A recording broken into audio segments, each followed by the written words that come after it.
सही नहीं है, महल मठाई तो दही नहीं है। लागे मिजाज आज सही नहीं है, महल मठाई तो दही नहीं है।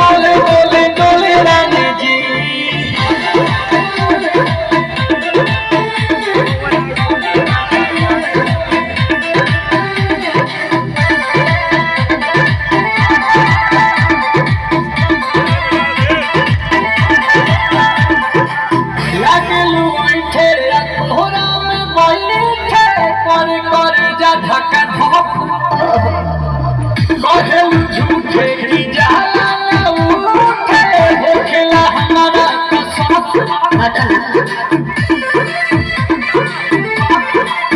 सुनो रे जी सुनो हमरे जी सुनो फटाफट याद हमरे जी सुनो बात को मीठे मीठे बोले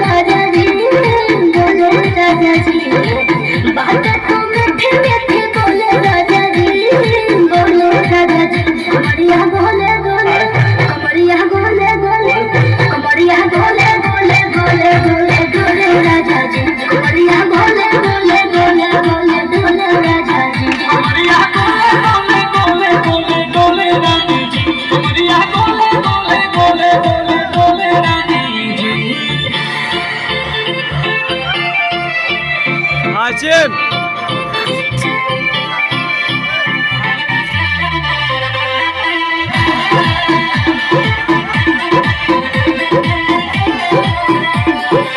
हसीना इशारों के दीना हसीना से जलुआ के शॉट होला रानी गौरव जवानी पानी पिए लुगाटा घट।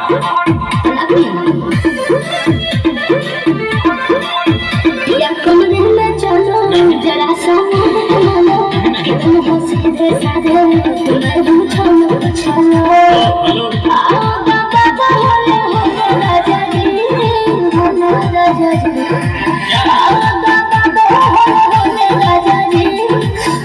कमरिया बोले बोले कमरिया बोले बोले कमरिया बोले बोले बोले बोले बोले राजा जी कमरिया बोले बोले बोले बोले बोले राजा जी कमरिया बोले बोले बोले बोले